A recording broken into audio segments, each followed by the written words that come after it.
And what's crazy is it kind of goes into the next one because we saw where Max Johnson was at on the list, right? Yeah. We saw Max Johnson listed as 12.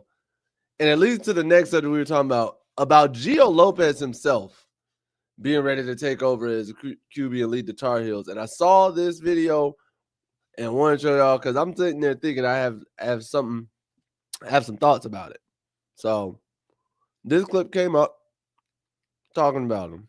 And recently, some of the top quarterbacks for the 2025 season in college were in Thibodaux, Louisiana for the annual Manning Passing Academy. Among them was Madison native Gio Lopez. James Clemens High School grad, spending a lot of time teaching high school quarterbacks how to improve their game while also learning from the likes of Peyton, Eli, and Archie Manning.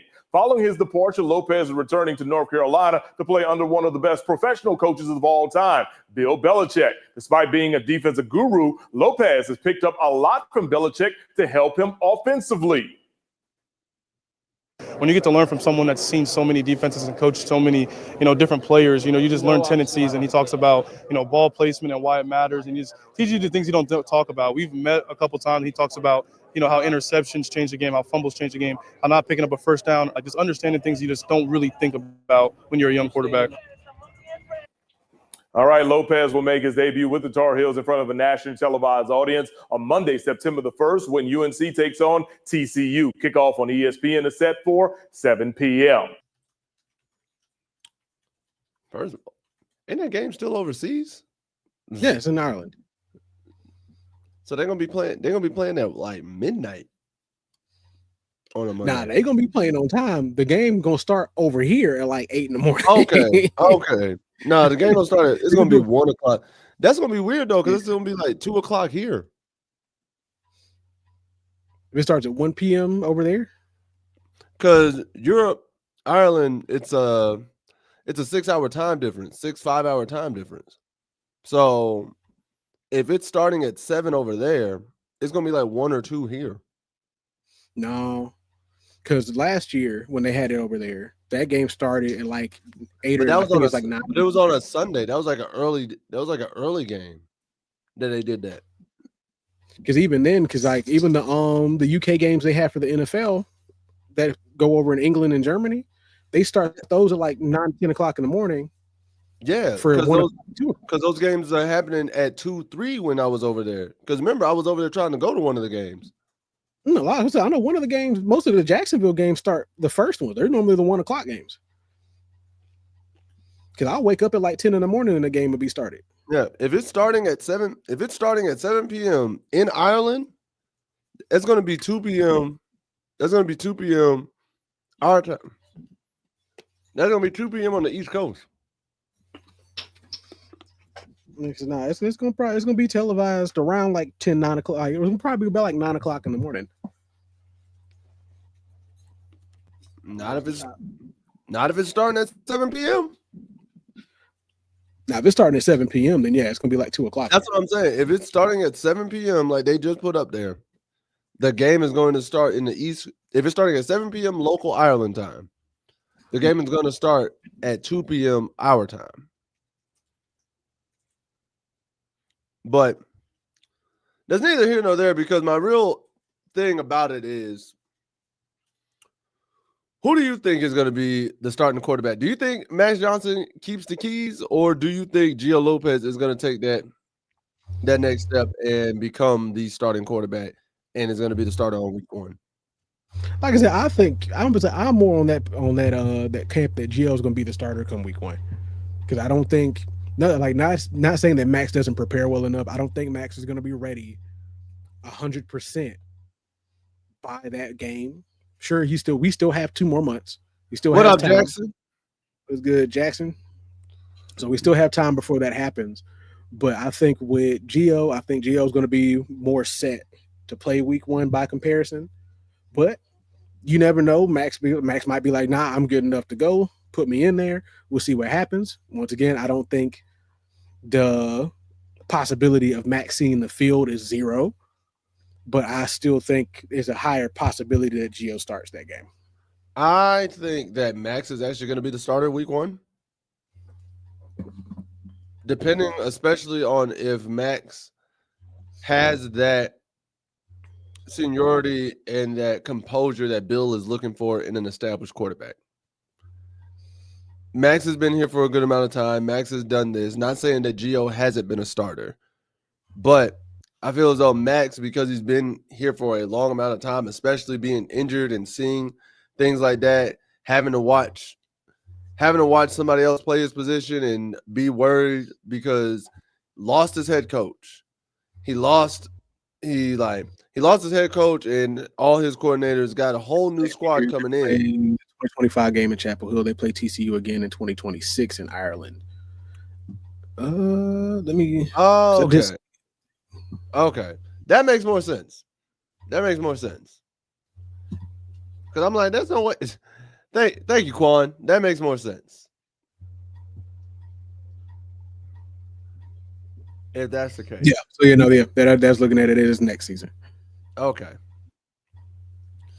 All right. Because I was say something about it, but I'm like, no, because I was just sitting there tripping. I'm like, there's no way they're playing at 7 p.m. in Ireland on a Monday. I could have seen it on a Saturday. I could see it even on a Sunday. But a Monday, I was like, nah, there's no way, bro. That just doesn't make sense, like, logistically. I mean, week 0, NFL's not playing right now. It is what it is. It wouldn't make sense logistically because if you're trying to showcase that on ESPN, who's going to be home to watch it? The game would start at 2. Everybody's going to be home on Monday. No. Folks taking days off. It's kind of all right. No. Respectfully. Let's be real. Who in their right mind, outside of our own fan bases, is going to sit there and take the day off to watch North Carolina play TCU on Monday on Labor Day weekend at 2 in the afternoon? Because half of us don't even get Labor Day off anyways. Do you not live in the South? I have lived in the South. They not gonna watch North Carolina. Do you not know that we are still known as a basketball school? No. You not listening to what you not paying attention to none of this. You said Labor Day weekend. Folk already gonna be drinking. They need an excuse to see somebody hit somebody else. There ain't about to be no fights going on. So I can already tell you right now that there's gonna be plenty enough people taking Labor Day off to watch football. Bro, because it's week 0, NFL ain't playing. So you ain't about to see no professionals. You say what are the chances UNC surprises TCU in the opener like Colorado did a couple years ago? I think it'll be close, but Frogs will pull off a close win. I think the chances are pretty high, honestly. It just depends on. Chances are high, but respectfully, I'm going to say Tar Heels pull it out. I'm going to say why you in here, and I respect it. No. I'm going to say 35-38. UNC pulls it out. You got 35-38?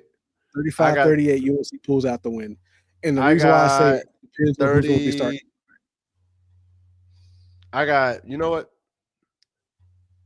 34-31 last drive, UNC. Because I look at it like this. Because with the additions that Bill has put in for the defense this season, and as well as we know both his son and him think about defenses, that's TCU's gonna have a tough road for sure coming this opener. But it all depends. But if UNC comes out flat and TCU scores on his first 2 drives, it might be a whole different conversation. I'm gonna be honest, if UNC comes out flat, TCU can run them out the gym.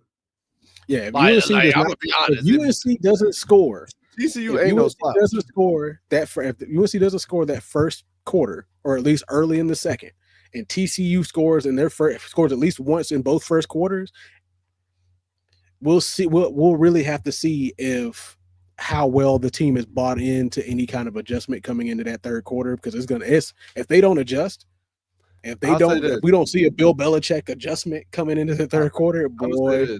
I'm gonna say this: panic button. UNC presses the panic button.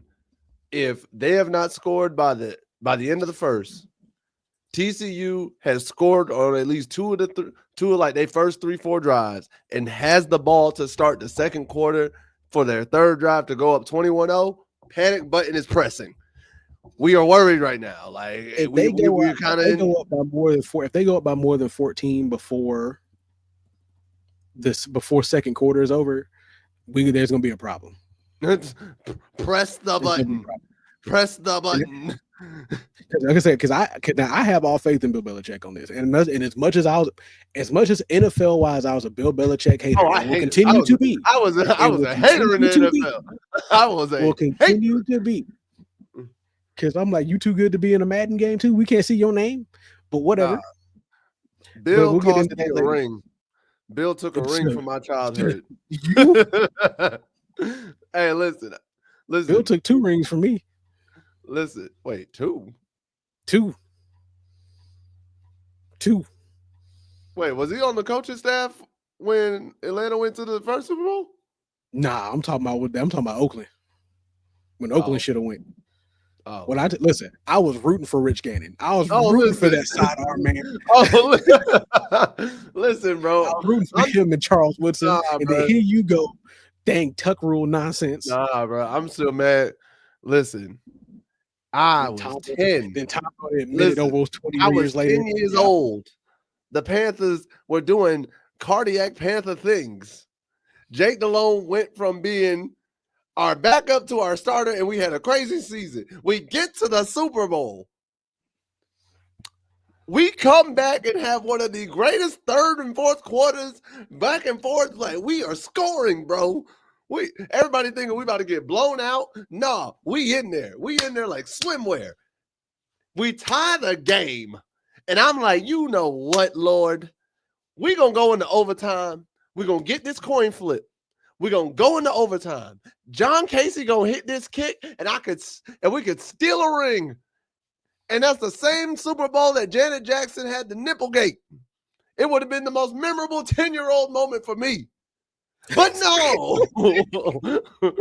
no, John Casey had to shank the kickoff to let them start at the 40-yard line. And you know, Bill, you give me to start at the 40, and all I got to do is kick a field goal, and I got 2 minutes to do it. I got Adam Vinatieri on the other sideline. I will run out 157. Bro, man, no I see 3 dink passes. 7 yards. 7 yards. 7 yards. Oh, look, we're in field goal range. Son of a. So mad, bro.